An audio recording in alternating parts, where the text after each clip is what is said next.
Assalamualaikum warahmatullahi wabarakatuh. Halo semuanya, di video ini kita akan membahas tentang Pancasila sebagai entitas dan identitas bangsa Indonesia dan perwujudan profil pelajar Pancasila pada pendidikan yang berpihak pada peserta didik dalam pendidikan abad ke-21.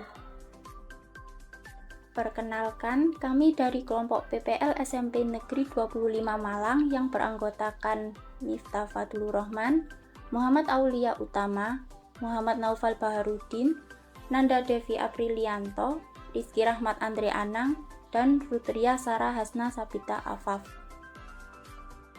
Baiklah, untuk pembahasan pertama yaitu relevansi Pancasila sebagai entitas dan identitas bangsa Indonesia dan perwujudan profil pelajar Pancasila pada pendidikan. Pancasila adalah entitas bangsa Indonesia yang menjadi pedoman kuat bagi seluruh masyarakat serta mencerminkan identitas dan ciri khas yang membedakan bangsa Indonesia dari bangsa lain. Nilai-nilai Pancasila sebagai perekat keberagaman masyarakat, budaya dan karakter bangsa yang beragam, sekaligus menyatukan berbagai perbedaan. Dalam pendidikan, Pancasila berperan sebagai bagian dari identitas peserta didik, membantu membentuk karakteristik dan memenuhi kebutuhan belajar mereka. Selain itu, kurikulum Merdeka dirancang untuk mengintegrasikan nilai-nilai Pancasila melalui pembelajaran yang berpihak pada peserta didik dan mendukung ekosistem belajar yang inklusif. Selanjutnya, peran penting guru, sekolah, dan orang tua dalam mengimplementasikan Pancasila dalam pembelajaran abad ke-21. Pertama, guru perlu menciptakan pembelajaran berdiferensiasi dengan memahami karakteristik peserta didik melalui berbagai jenis asesmen dan mengintegrasikan teknologi. Kemudian yang kedua, sekolah bertugas merancang kegiatan berbasis proyek yang relevan dan kontekstual mendukung profil pelajar Pancasila. Dan yang terakhir, orang tua harus mendukung pembelajaran di rumah yang selaras dengan nilai-nilai Pancasila. Berikutnya, profil pelajar Pancasila menjadi indikator utama keberhasilan kurikulum Merdeka. Guru dapat menciptakan pembelajaran yang mengarah pada penguatan nilai-nilai Pancasila seperti doa bersama dan kegiatan berbudi luhur. Pemahaman mendalam tentang identitas Pancasila akan membantu peserta didik tidak hanya unggul secara akademik, tetapi juga memiliki perilaku yang mencerminkan karakter bangsa. Kolaborasi antara guru, sekolah, dan orang tua sangat penting untuk mencapai tujuan ini.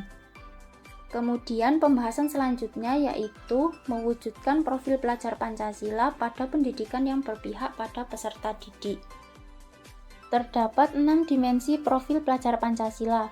Pertama, beriman, bertakwa kepada Tuhan Yang Maha Esa, dan berakhlak mulia. Misalnya, membiasakan peserta didik beribadah sesuai agamanya, berdoa sebelum dan sesudah pembelajaran, membudidayakan 5S kepada warga sekolah, serta menunjukkan sikap toleransi dan menghormati warga sekolah yang berbeda agama.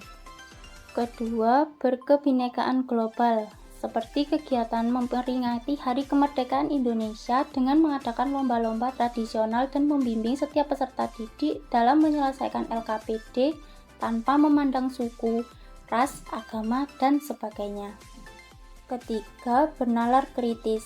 Misalnya, pada proses pembelajaran menggunakan model pembelajaran yang mendukung pendidikan abad 21, seperti menggunakan model Problem Based Learning atau PBL yang mampu meningkatkan keterampilan berpikir kritis. Keempat, mandiri. Seperti guru memberikan tugas individu dan membimbing peserta didik untuk mengeksplor pengetahuannya sendiri dalam memahami materi. Kelima, gotong royong. Guru melaksanakan kegiatan pembelajaran dengan metode diskusi secara berkelompok dan mengajak peserta didik untuk bergotong royong dalam membersihkan lingkungan sekolah dan kerja bakti. Keenam, kreatif.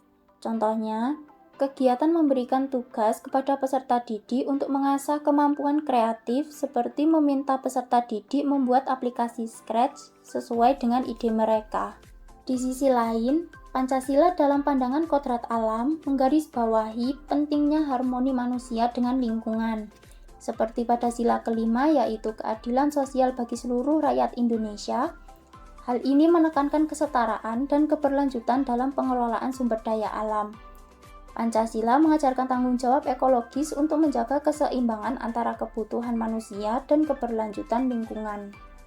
Sedangkan Pancasila dalam pandangan kodrat zaman berperan adaptif terhadap perkembangan global dan teknologi, memberikan pedoman moral untuk menghadapi tantangan zaman tanpa kehilangan jati diri.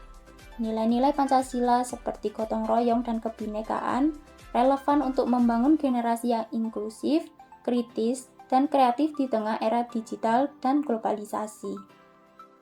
Jadi, bisa disimpulkan bahwa Pancasila sebagai entitas dan identitas bangsa Indonesia berperan penting dalam membentuk karakter peserta didik melalui pendidikan yang berfokus pada nilai-nilai Pancasila. Dalam konteks pendidikan abad ke-21, Pancasila menjadi pedoman untuk menciptakan pembelajaran yang inklusif dan berpihak pada peserta didik dengan mengintegrasikan nilai-nilai pada profil belajar Pancasila, sehingga diharapkan dapat terwujud melalui kolaborasi antara guru, sekolah, dan orang tua. Hal ini mendukung pengembangan karakter peserta didik yang tidak hanya unggul secara akademik, tetapi juga memiliki perilaku yang mencerminkan identitas bangsa Indonesia dalam menghadapi tantangan zaman dan globalisasi. Sekian pembahasan dari kelompok kami. Terima kasih sudah menonton dan sampai jumpa.